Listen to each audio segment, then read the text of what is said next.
হরে কৃষ্ণ প্রিয় বন্ধুরা, আজ হচ্ছে বিজয়া একাদশী এবং এই একাদশী ব্রত তখনই সম্পূর্ণ হবে যখন কিনা আমরা এই একাদশীর ব্রত কথা শ্রবণ কিংবা পাঠ করব। সুতরাং আমি আপনাদের সামনে পাঠ করছি এবং আপনারা অবশ্যই শ্রবণ করুন এবং যারা পাঠ করতে ইচ্ছুক তারা পুরো ভিডিওটা ওয়াচ করুন, তাহলে কিন্তু তার মধ্যে লেখাগুলো যাবে, অর্থাৎ এই ব্রত কথা সম্পূর্ণ লিখিত অবস্থায় যাবে, আপনারা পাঠ করতে পারবেন। তো চলুন আজকে আমরা বিজয়া একাদশীর ব্রত কথা শুরু করি। স্কন্ধ পুরাণে এই একাদশী মাহাত্ম্য এইভাবে বর্ণিত রয়েছে। মহারাজ যুধিষ্ঠির ভগবান শ্রীকৃষ্ণকে বললেন, হে বাসুদেব, ফাল্গুন মাসের কৃষ্ণপক্ষের একাদশীর মাহাত্ম্য অনুগ্রহ করে আমাকে বলুন। শ্রীকৃষ্ণ বললেন, হে যুধিষ্ঠির, এই একাদশী বিজয়া নামে পরিচিত। এই একাদশী সম্পর্কে এক সময় দেবর্ষি নারদ স্বয়ম্ভু ব্রহ্মাকে জিজ্ঞাসা করেছিলেন। তিনি এই প্রসঙ্গে যা বলেছিলেন তা আমি এখন তোমাকে বলছি। এই পবিত্র পাপ বিনাশকারী ব্রত মানুষকে জয় দান করে বলে বিজয়া নামে প্রসিদ্ধ।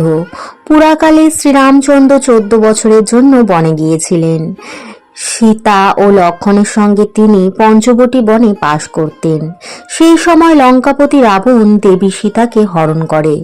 সীতার অনুসন্ধানে রামচন্দ্র চতুর্দিক ভ্রমণ করতে থাকেন। তখন মৃতপ্রায় জটায়ুর সাথে তার সাক্ষাৎ হয়। জটায়ু রাবণের সীতাহরণের সমস্ত বৃত্তান্ত রামচন্দ্রকে জানিয়ে মৃত্যুবরণ করে। এরপর সীতা উদ্ধারের জন্য বানররাজ সুগ্রীবের সাথে তিনি বন্ধুত্ব স্থাপন করেন। ভগবান রামচন্দ্রের কৃপায় হনুমান লঙ্কায় গমন করেন। সেখানে অশোক বনে সীতা দেবীকে দর্শন করে শ্রীরাম প্রদত্ত অঙ্কুরীয় আংটি তাকে অর্পণ করেন। ফিরে এসে শ্রীরামচন্দ্রের কাছে লঙ্কার সমস্ত ঘটনার কথা ব্যক্ত করেন। হনুমানের কথা শুনে রামচন্দ্র সুগ্রীবের পরামর্শে সমুদ্র তীরে যান। সেই দুস্তর সমুদ্র দেখে তিনি লক্ষ্মণকে বললেন, হে লক্ষ্মণ, কিভাবে এই অগাধ সমুদ্র পার হওয়া যায়? তার কোনো উপায় খুঁজে পাচ্ছি না। উত্তরে লক্ষ্মণ বললেন, হে পুরুষোত্তম, সর্বজ্ঞাতা আদিদেব আপনি, আপনাকে আমি কি উপদেশ দেব? তবে বগদালভ্য নামে এক মুনি এই দ্বীপে বাস করেন। এখান থেকে 4 মাইল দূরে তার আশ্রম। হে রাঘব, আপনি সেই প্রাচীন ঋষি শ্রেষ্ঠকে এর উপায় জিজ্ঞাসা করুন। লক্ষ্মণের মনোরম কথা শুনে তারা সেই মহামুনির আশ্রমে উপনীত হলেন। ভগবান রামচন্দ্র ভক্তরাজ সেই মুনিকে প্রণাম করলেন। মুনিবর রামচন্দ্রকে পুরাণ পুরুষ বলে জানতে পারলেন। আনন্দ ভরে জিজ্ঞাসা করলেন, হে রামচন্দ্র, কি কারণে আপনি আমার কাছে এসেছেন তা কৃপা করে বলুন। শ্রীরামচন্দ্র বললেন, হে মুনিবর, আপনার কৃপায় সৈন্যসহ আমি এই সমুদ্র তীরে উপস্থিত হয়েছি। রাক্ষস রাজের লঙ্কা বিজয় করাই আমাদের প্রধান উদ্দেশ্য। যাতে এই ভয়ঙ্কর সমুদ্র উত্তীর্ণ হতে পারি তার উপায় জানবার জন্য আমরা আপনার কৃপা প্রার্থনা করি।